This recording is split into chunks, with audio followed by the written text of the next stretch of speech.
Welcome back, everybody, to Niners Now. I'm your host, Brady Grustas, at Grustas Brady on X. You can follow me there. And today, I want to take a good long look at what this Niners team really is right now and whether or not they can make a legit playoff push. And of course, stick around until later in the show because soon the 49ers might get one of their best young players, Malik Mustafa, back on defense. But before we begin, go ahead and subscribe down below. Leave a like, leave a comment, and let's get into it. So what is this Niners team really? Well, that answer changes every week, right? If you had asked me that question after the Jaguars game, I can assure you it would not be as positive as it is about to be right now. Although, we just saw the Jaguars take down the Chiefs in an absolute dogfight, so maybe that loss to the Jags wasn't so bad after all. I think that there's room for optimism with the 49ers, I'll be honest. Even if they lose to the Buccaneers, they'll be 4-2 and already done with two of their toughest games all year long. Are there still hard games ahead? Absolutely, right? The Texans just had a massive get-right win against the Ravens on Sunday. We'll see how they do going forward. The Colts are still lurking. We play the Colts late in the year, and there's still 3 more divisional games to play. It's not going to be easy for the 49ers, but hopefully it won't be as difficult as it was in Week 5. I think my initial prediction of 11-6 is still pretty attainable for the 49ers against all odds. If you remember way back when I made my season predictions, I said that the Niners were going to need to win a lot of games early and win a lot of games late because the middle of their schedule can get pretty tricky pretty fast. Well, they did do part of that, right? They won a lot of those games early, 4-1. That's excellent. They did a great job. Now, my question is, how many of these crazy underdog wins can they steal? They got one against the Rams. Can they do it again in Week 6? What about the Falcons and Texans games? What about when they play the Rams later in the year, right? I think if we're being conservative and these key players eventually do get healthy, the 49ers could absolutely go 11-6. You know, that would only be, if we're 4-1 right now, that's only 7-5 for the rest of the season. If let's say they play 500 football. Let's play the Niners go 6-6 for the rest of the year, right? They don't look great. They don't look terrible. They're just 6-6. That would put the Niners at 10-7. So if they can get to 11-6, will that be enough to win the NFC West? With 3 division wins already, it might actually. I didn't think it was going to. I think the Rams would be ahead of the 49ers at that point, but Niners have 3 divisional wins. They've got sole possession of first place. I think 11-6 could win this division if they can keep up that divisional winning streak. And an NFC West title obviously would mean the playoffs, right? And if the Niners can end up beating the Buccaneers, that could end up being the difference in playoff seeding, right? If the Niners beat the Bucs and they both end up in the playoffs, that could put the Niners in the 2 seed and the Buccaneers in the 3 seed, or the Niners in the 3 seed and the Buccaneers in the 4 seed, right? This game matters a lot right now and could matter even more once we get into the winter.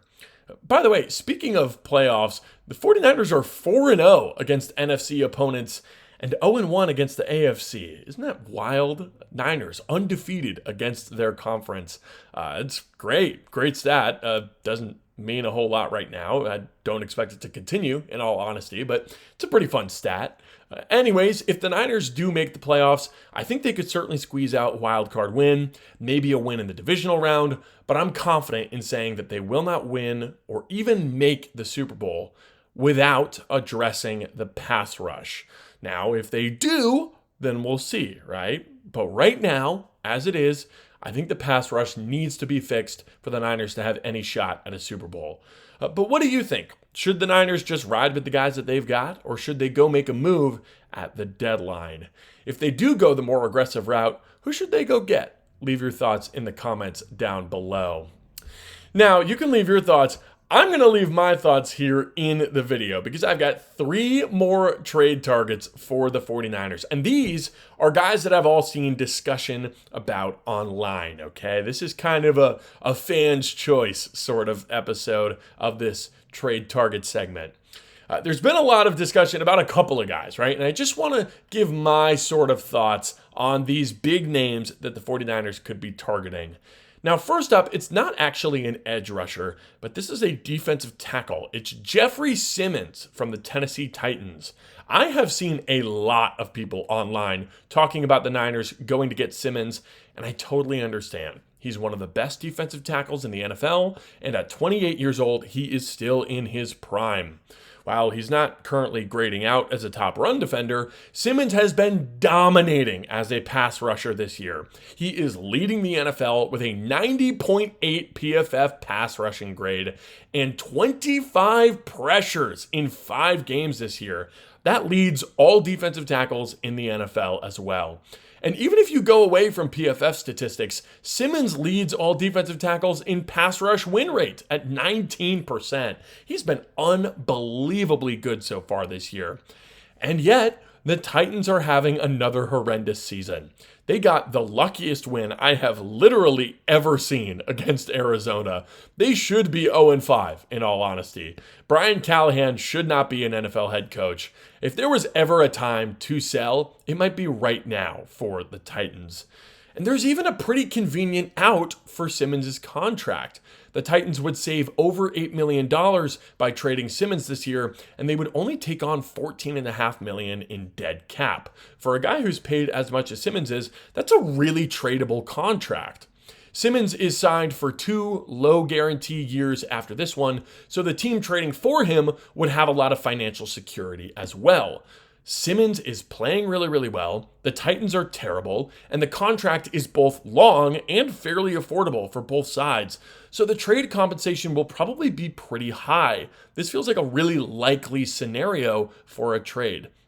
I think for the Niners, Simmons is a dominant inside presence who could be a legitimate alpha pass rusher for this team. I don't think he necessarily solves the edge rushing pass rush issue, but there was definitely a need for more inside pass rush as well, especially now that Yetur Gross-Matos might miss some time. What would the Niners have to give up for Simmons? Well, let's look into the past for that answer. Leonard Williams was traded in the middle of the season to the Seahawks 2 years ago. Williams was 29 and playing about as well as Simmons, so I think it's a pretty comparable situation. He was maybe playing a little better than Simmons, but it's close. And the compensation for that trade was a 2nd-round pick and a 5th-round pick. So let's say that's about what Simmons would cost. I think if you're the 49ers, you've got to at least consider that, especially considering Simmons could be a long-term addition next to Nick Bosa once he returns, instead of just a pure replacement for him like Kayvon Thibodeau or Jalen Phillips or Trey Hendrickson would be, right?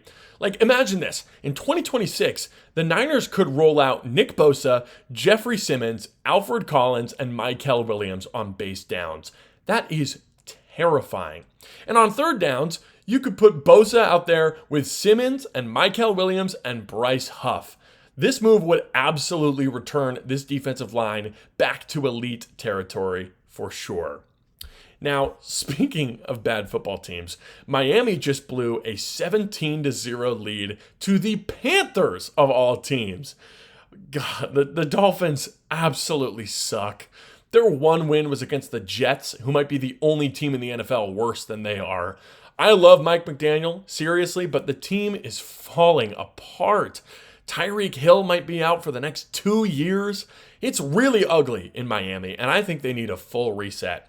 We've talked already about Jalen Phillips on this show, and I'd be very in favor of that move.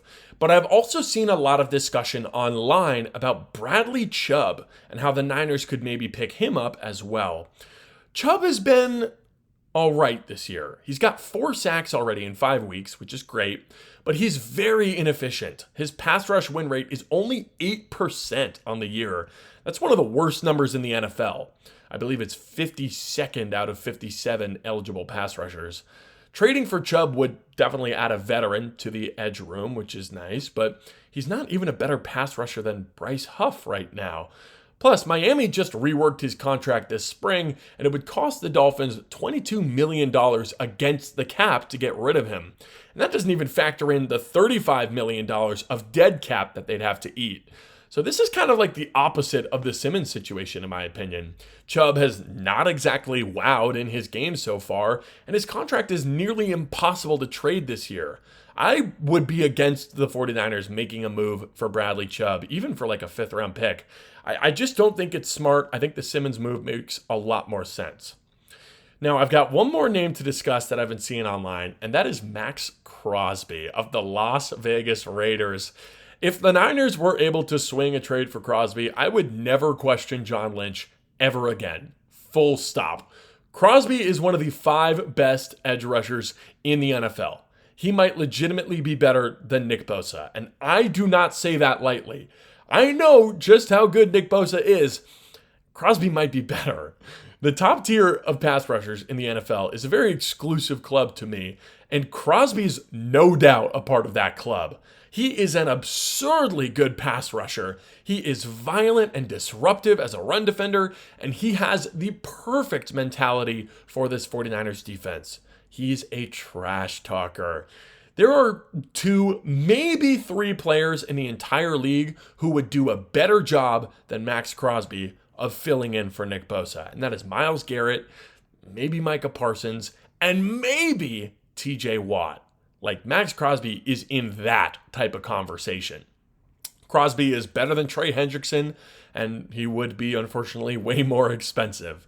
It would probably take that Micah Parsons offer, which was 2 first-round picks, at least to bring Crosby to San Francisco.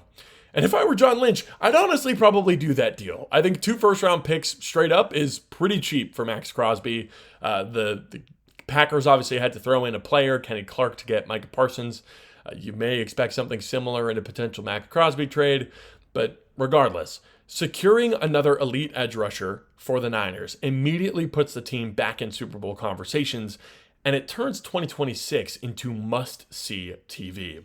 Crosby and Bosa rushing on the same line, that is legitimately maybe the best edge rushing duo ever of all time. But here's the problem, right? The Raiders, for as bad as they are, they just extended Crosby this March to a 5-year deal. Now, Crosby's contract is honestly still pretty tradable, all things considered. The Raiders would only eat $10 million in dead cap, and they'd save nearly $28 million this year by trading Crosby. His contract is really front-loaded, so if a team were to trade for him, they would get the better end of the deal, in my opinion. I think that was a really sweet extension that they signed with Crosby. I think it was a really savvy move, and I just don't see them moving off of that excellent business investment, right? If you're the Raiders, why on earth would you get rid of a guy who you just gave a 5-year extension to? It just doesn't make a whole lot of sense, right? It would be idiotic, frankly, for Raiders general manager John Spytek. Needless to say, though, crazy things happen in this league, and I would love it if John Lynch were able to get that move done. So Jeffrey Simmons, Bradley Chubb, or Max Crosby, who would be your favorite addition for the 49ers at this year's trade deadline? I think Crosby would easily be my favorite, but that's pretty unrealistic, I'll admit. But what do you think? Let me know in the comments down below. Now, the Niners could get some reinforcements via the trade deadline, but they're going to get some reinforcements from their own roster, because on Monday, the 49ers officially opened the practice window for their stud young safety, Malik Mustafa. Mustafa returns to the 49ers after an ACL tear in Week 18 last season. It was absolutely horrible timing with that injury. Kept him out all summer long, and now he is finally ready to start practicing again. Now, this doesn't mean he's automatically going to be ready to play. Like I said, he has not practiced at all since that injury in January. He will presumably need some time to get back into the swing of things, get back into playing shape before he can play in a game. It'll just come down to how much time he needs. Matt Mayoko called Mustafa a maybe for the Niners' Week 6 matchup against Tampa Bay. Now, in case you aren't aware, because Mustafa started the year on the PUP list, the 49ers had to open his practice window before he could get on the field, and they did that on Monday. What that basically means is they'll have 21 days to officially activate Mustafa. He won't count against the 53-man roster until they activate him, which is nice, but they have to activate him before he can play a game. So sometime in the next 3 weeks, Mustafa will make his official return to the 49ers. If I had to guess, I think he probably comes back next week against Atlanta. It's a home game, and I think they'll probably just have him not travel with the Niners in Week 6 to Tampa Bay. But I'd be glad to be wrong about that. If Mustafa is 100% and he's really ready to go against the Buccaneers, that would be a huge, huge help. because Mustafa was one of the better coverage safeties in the NFL last year, according to the numbers. He was targeted only 17 times on 407 snaps in coverage. 17 targets in over 400 snaps. That was by far the lowest in the NFL. And on those 17 targets, he only gave up 7 catches for 49 yards all season long, and he secured an interception on Geno Smith. That is a huge change from the current 49ers safeties. Marquise Siegel has already been targeted 24 times this season in 5 games, and he's given up 21 catches on those targets. Compare those to Mustafa's numbers of 17 targets and 7 catches. Yeesh. And Jason Pinnock, too, he's already at 10 targets, allowing 8 catches. So in just 5 games, both safeties have had worse seasons than Malik Mustafa did all year last year. Mustafa's range and physicality in coverage is going to be a huge asset for the 49ers on the back end. That's been a real weak spot on this defense so far, and getting Mustafa back is just going to be huge. Plus, he's a heat-seeking missile as a tackler, man. If you look up some highlights of him, he's not the biggest guy, but he flies. He looks like a literal bullet out there on the field. His instincts, they're excellent. He fires to the ball, and he lays some highlight hits. There was that one play against the Patriots where he laid out an offensive lineman. He had a big hit on Josh Jacobs in the Packers game last year. I love Mustafa. And Siegel, to give credit, Siegel has been all right with the run fits so far this season. He was a big part of that game-winning run stuff against the Rams last week. That's definitely the strength of his game. But Pinnock, he's sneaky, kind of been a shaky tackler so far. If you remember that long Travis Etienne touchdown that the Niners allowed in Week 4, Jason Pinnock took a really bad angle on that play and not only missed the tackle, but he knocked D. Winters out of the picture, so not even he could make the tackle. It was not great. Neither safety has been all that good so far in 2025, so which one will hit the bench once Malik Mustafa is back on the field? Well, it's tough to say. I think that there's an argument for both. Siegel has been the worst player in coverage, but he offers way more in the run game and is both younger and higher ceiling. For the sake of his development, I think Siegel should probably play and work out his issues on the field.